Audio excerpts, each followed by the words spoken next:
Не переключайся. Я здесь, чтобы сберечь твой рекламный бюджет и нервы. И как же ты это сделаешь? Систематизирую твои знания о маркетинге и закрою в них пробелы. Да ладно. А кто ты такой, чтобы учить меня? Я Роман Кумарвяз, основатель Q-Marketing Academy и ментор западных стартапов. За моими плечами более 400 успешных кейсов в продвижении продуктов.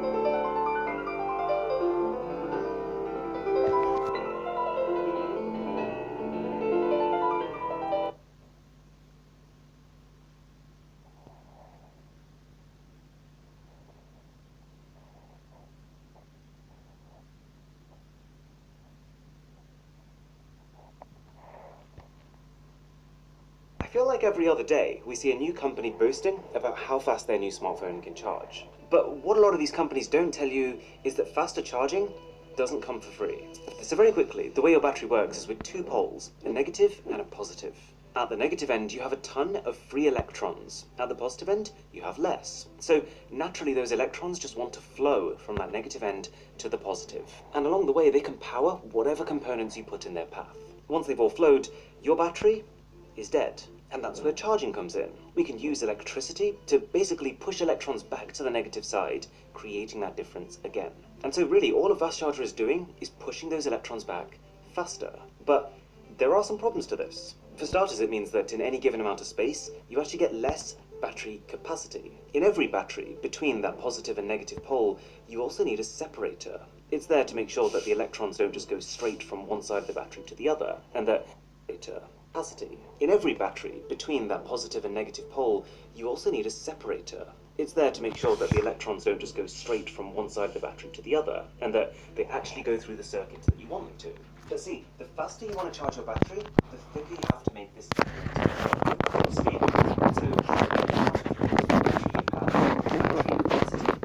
falls. And if you want to charge ultra fast, likely you have to make this separator to keep the battery stable. And so the actual amount of usable battery you have, the battery density, falls. And if you want to charge ultra fast, like a lot of these new phones are starting to do, you've got to take this a step further and also split the battery itself into two separate batteries, which, as you can probably guess, wastes even more space. This is why you pretty much never see ultra fast charging on anything but big phones, because it takes up so much room. And if you're enjoying this video, by the way, a sub to the channel would be tremendous. Number 2. Faster charging means faster electron movement, which, generally speaking, creates more heat. And heat is not a battery's best friend. It can slowly and subtly change its physical structure, which will make its ability to hold charge fall over time. As a very rough estimate, even if you kept your battery at 30 degrees Celsius, you could expect to lose 20% of your battery capacity over a year. And if you kept it at 40 degrees Celsius, something like 40% could just disappear. This is why it's recommended that when your phone is charging, try to leave it alone. It's already going to be warm from the charging, using it is only going to add to that. You might have seen some gaming phones recently which have USB-C ports positioned to be able to charge while gaming. I wouldn't do it. The only one exception is if you're going to use bypass charging, which basically just forces your charger to power the components of your phone directly and not touch the battery. So your battery percentage wouldn't go up, but it also wouldn't go down. I know Asus has this on their ROG Phone 3, for example. Now, it also wouldn't go down. I know Asus has this on their ROG Phone 3, for example. Now, side note, this potential heat damage to the battery is also one of the many reasons that wireless charging kind of sucks. If you have the option to charge your phone with a 30-watt wired charger or a 30-watt wireless charger, the wired one is the way to go. Wireless will use up more energy, and all that extra energy ends up as is heat. Also, a lot of wireless chargers just promote themselves as a way to always keep yourself topped up at 100%. But actually, this is the exact opposite of what's good for your phone. So you remember how when the battery's full, we basically pushed all of those electrons so that they're sitting in the negative pole. And when your battery's empty, how they'll all be sitting in the positive. Well, because of this, both 100% and 0% charge are actually the two most imbalanced and high pressure states to leave your battery in. In an ideal world, you would constantly keep your battery at 50%, where the free electrons are evenly distributed between both the negative and the positive. You might notice that when you next go get a new phone and power it on for the first time, that the company you bought it from will have pre-charged it to something close to 50%, because they know that it's going to be sitting on store shelves for a while, and this is the way to get the least battery degradation. Okay, I kind of sidetracked there a little, but that brings me onto the third issue with fast charging, that the more powerful charging becomes, the more you'll notice diminishing returns. Have you noticed how whenever manufacturers quote how fast their chargers are, they'll always use the starting figure? How fast can it charge the first 50%, for example? Well, that's because the wattage you get given is not actually the wattage that your phone will constantly be charging at, it's just the maximum it can reach. And it'll reach that maximum somewhere during that early part of charging. As your battery starts to get full, no matter how powerful your early charging is, you have to drastically slow down to protect the battery's health. And as a result, a 60-watt charger is not twice as fast as a 30-watt charger. And a 120-watt charger is not even close to twice as fast as a 60-watt charger. So, fast charging does, through some avenue or another, mean you're going to get less battery as you use your phone. And this is why some companies are integrating the option to slow charge, even marketing it as a feature, which I get it sounds crazy, but hopefully now it makes a bit of sense. And if I had to guess, I would say that this is also part of the reason why it took Apple so long to switch away from giving people these tiny little 5-watt charging bricks. Obviously, providing these in the box will make them more money, because they can then sell fast chargers separately, but they also probably figured that because most of their users were fine, they didn't really complain about the existing charging speed, if they raised it, all it was really going to do is reduce the longevity of their phones. And because Apple makes so much money from software and services, they actually want people's iPhones, which are the portals to that content, to last as long as possible. This is why they provide software updates for 5 years solid on every model. It's why they even tried to slow down older iPhones to preserve their battery life. Apple wants its phones to last a long time. That's part of the reason why they haven't introduced 65-watt fast charging. I talk about fast charging and the problems it causes, but I do just want to stress that it's not as bad as some people make it out to be.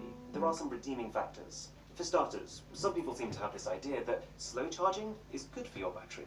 I wish this was true, but no. No matter how careful you are, no matter what charger you use, your phone, after 2 years of charging and using the battery, is not going to be able to last as long as it once did. Secondly, fun fact, when your battery shows 100%, it's not actually 100% full. Most manufacturers, they add a buffer into the smartphone, so that even when it looks like it's full, there is a little bit of extra capacity, so you don't completely fill it and damage it big time. But on top of that, historically one of the problems with fast charging is that your device would charge up really quickly, but then continue to receive charge even when it's full, and that can be damaging. But nowadays, most manufacturers, they design their included power bricks to be able to communicate with the phone they were made for, to actually cut the power when you hit 100%.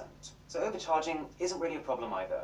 And the cherry on top is that a lot of phones now use something called optimized charging, where the battery will be prevented from hitting 100% until you actually need it to. So my iPhone, for example, has actually learned that I usually get up in the morning at 7:30 a.m. So when I go to bed and I stick it on charge, it'll charge to 50% straight away. And then throughout the night, it'll just sit at that 50% figure, right up until an hour before I wake up, when it'll start filling itself. This is now a default feature on iOS 13 onwards, and some Android phones do it too. Before I made this video, I actually spent some time talking to Xiaomi, who is a strong advocate of ultra-fast charging speeds, but also Asus, who is a strong advocate of larger, higher density batteries with a slower charging speed. And the general consensus from everything I learned is that there is a sort of sweet spot. So in 2020, I'd say something like 30-watt charging is roughly what you need to give you speed, but also keep the heat relatively low and allow you to have a large, high-density battery. Besides, going down this route of having a high-capacity battery will naturally speed up your charging anyways. And think of it like this, if I charge both a 3000 mAh cell and a 5000 mAh cell with the same power at the same time, the 5000 mAh will reach 3000 way before the 3000 mAh one will, because of that whole concept of charge slowing down as a battery starts to fill up. So when people say that they don't like the idea of fast charging, I get it. For the same reason that display resolution on phones hasn't really gone up in the last 6 years. For the same reason that we're not seeing 4K and 8K screen panels, there are strong diminishing and often negative returns to faster charging. I'm sure that over the years we'll be able to kind of shift that sweet spot further out with the introduction of new materials like graphene, but at the same time I think that idea of a sweet spot, this compromise between battery capacity and charging speed, will stick around. If you enjoyed this video, do consider subscribing, that would be amazing. My name is Aaron, this is Mr. Who's the Boss, and I'll catch you in the next one.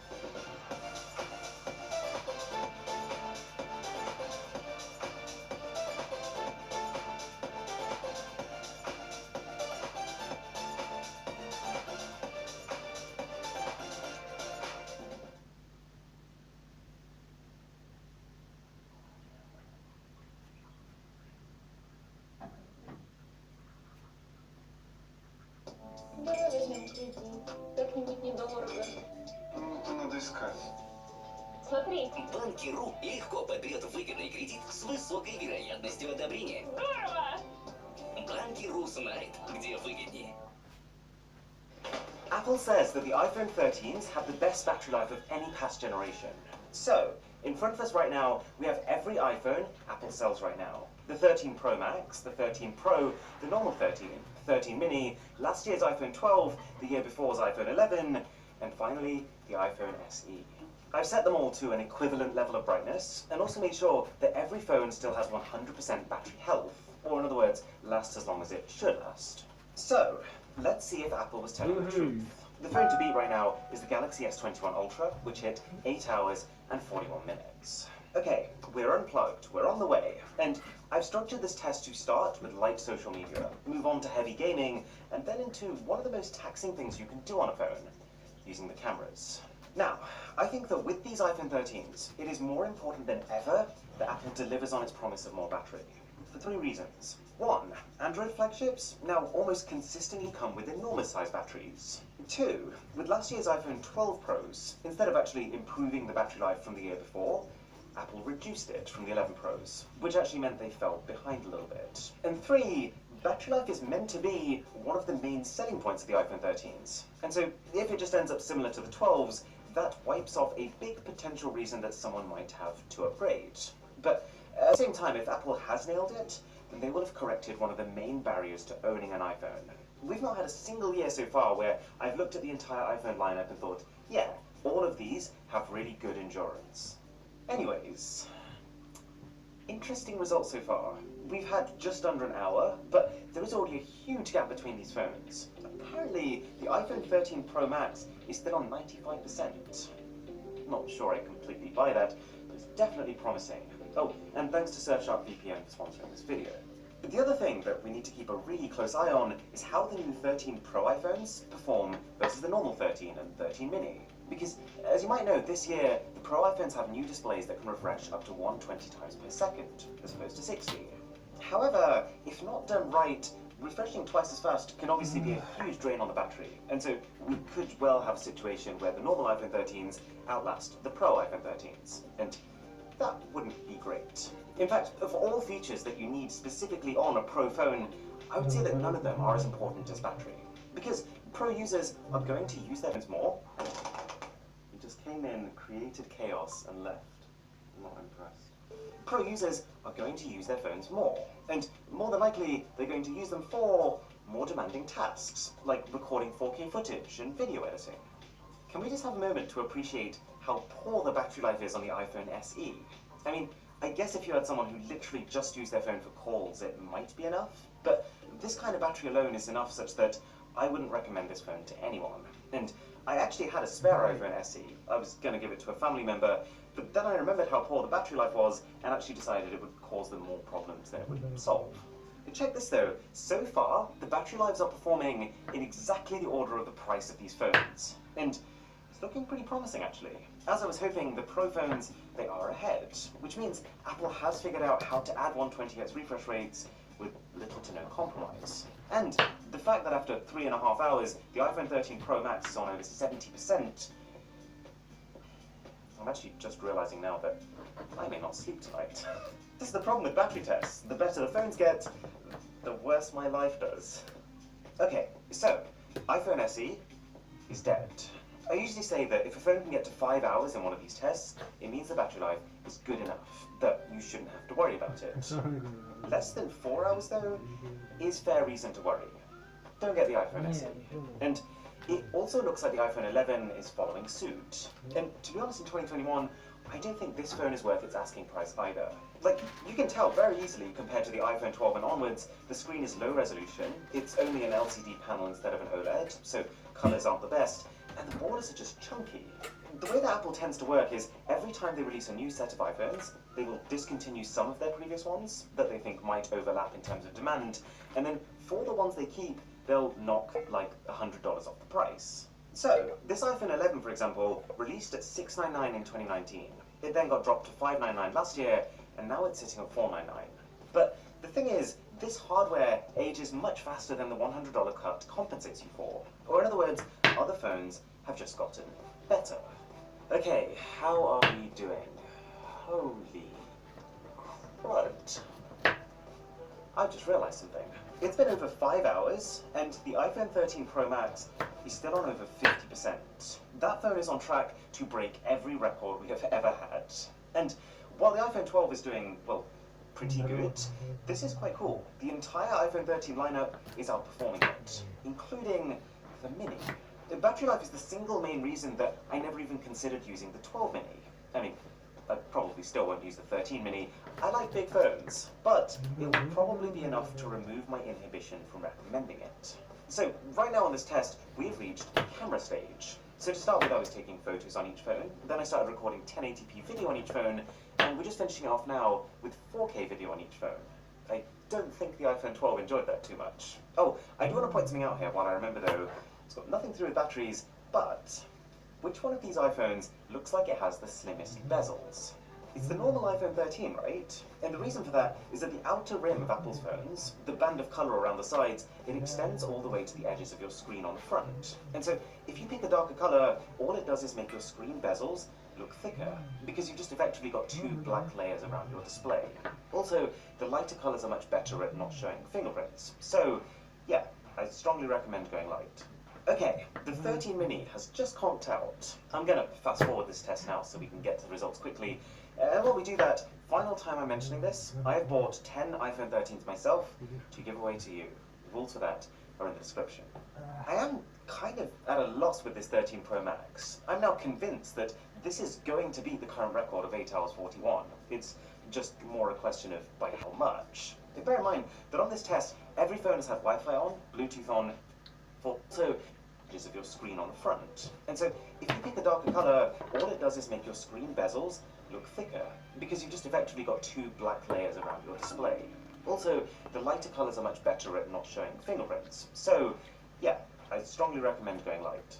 Okay, the 13 Mini has just conked out. I'm gonna fast forward this test now so we can get to the results quickly. And while we do that, final time I'm mentioning this, I've bought 10 iPhone 13s myself to give away to you. The rules for that are in the description. I've bought 10 iPhone 13s myself to give away to you. The rules for that are in the description. I am kind of at a loss with this 13 Pro Max. I'm now convinced that this is going to beat the current record of 8 hours 41. It's just more a question of by how much. And bear in mind that on this test, every phone has had Wi-Fi on, Bluetooth on, brightness high, and speakers at 50% volume. And this 13 Pro Max specifically is in a league of its own. With 25% left after over 7 intensive hours, what am I even going to do with that much battery? I've literally had to reschedule my plans for the evening because of how long I've just realized I'm going to be sitting here. And do you want to know something really crazy? This is the first test I've ever done where the timer phone has also given me a low battery warning. Anyways. Let's check out tab 9. Pretty impressive. I'm so impressed with this. Code completion in steroids. In some areas it writes out entire lines of code. Here we are. So, the first phone to finish was the iPhone SE with 3 hours and 38 minutes. I would feel uneasy recommending this phone. The only hours and 38 minutes. I would feel uneasy recommending this phone. The only possible scenario I can think of is potentially like a grandparent or someone who is trying to upgrade from a really old iPhone, like an iPhone 6, and who absolutely needs to have a physical home button. Now, then we have the iPhone 11. It is over 40 minutes ahead, which is a very significant jump, but still falls below that 5-hour mark. Long story short, I think if your budget doesn't stretch to over 500, you should probably stick to Android. You can get a really solid Samsung, Xiaomi, or OnePlus for that price. But then the iPhone 12 is leagues ahead. It beats the iPhone 11 in battery by over 1.5 hours, putting it comfortably in the category of good, solid battery life, and more or less rendering that phone redundant when you factor in all the other improvements too. That said, the fact that this new iPhone 13 mini lasts a whole half an hour longer than the regular size 12 actually makes me want to say that between these two, this phone makes more sense. They're exactly the same price. Да. Для соединения с оператором оставайтесь на линии. Да. Кто здесь? Простите. Да, слушаю. Никого?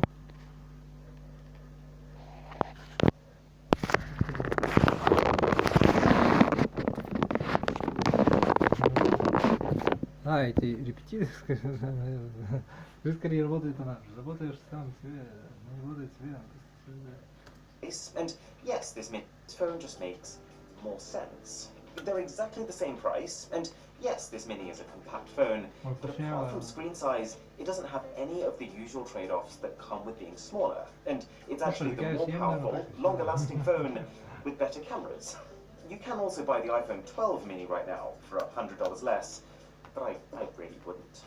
This is where things get really interesting, because the normal iPhone 13 is a lot better than I thought it would be. I've had plenty of top-end flagship phones that are in this bracket of between 7 and 8 hours. And so the fact that Apple's base iPhone can now match that, I think changes the entire narrative. It's not just a case that you won't have to worry about battery life here, I think changes the entire... And so plenty of top-end flagship phones that are in this bracket of between... This is where things get really interesting, because the normal iPhone 13 is a lot better than I thought it would be. I've had plenty of top-end flagship phones that are in this bracket of between 7 and 8 hours. And so the fact that Apple's base iPhone can now match that, I think changes the entire narrative. It's not just a case that you won't have to worry about battery life here, it is more that it will actively impress you. And looking through Apple's past lineup, that's not happened very often. But it gets better. The iPhone 13 Pro took that and then added a whole 32 minutes of screen on time to it. But that puts this in the top 5 to 10 phones I've ever tested, and it greatly outperforms its dimensions. I'm also just relieved because last year the iPhone 12 actually outlasted the 12 Pro, which really just didn't sit right with me. They've sorted it this time. And then, finally, you've seen it yourself, this one is just nuts. Let me just establish something here.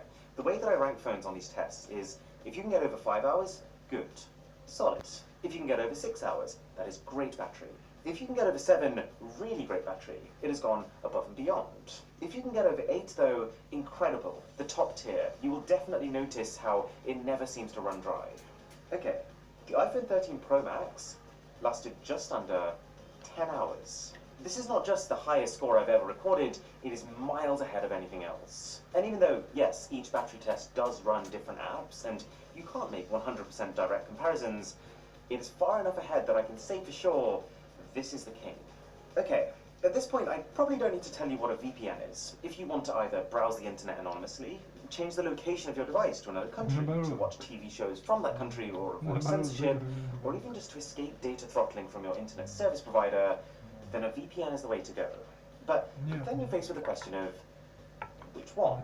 And from what I've seen at least, there is no other VPN that's offering close to what Surfshark is. Unlimited number of users and 24/7 support for this kind of price.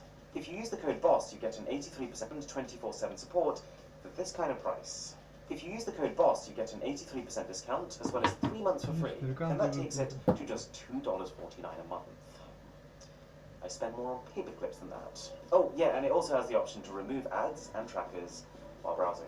To check out my iPhone 13 Pro Max camera comparison, that's up here. Or for the full unboxing of every iPhone 13, that video is here. My name is Aaron, this is Mr. Who's the Boss, and I'll catch you in the next one.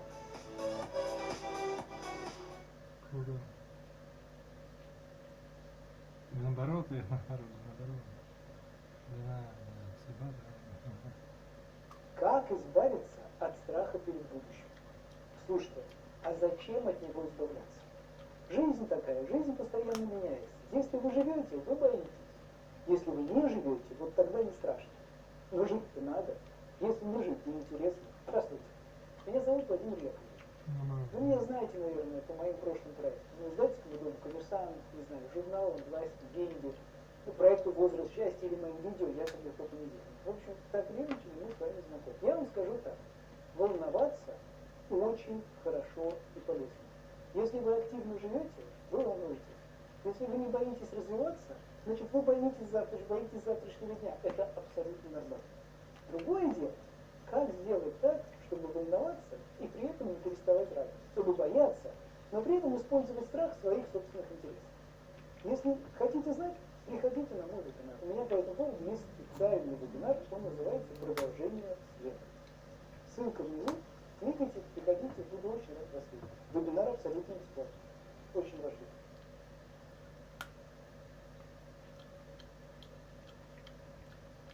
Опа.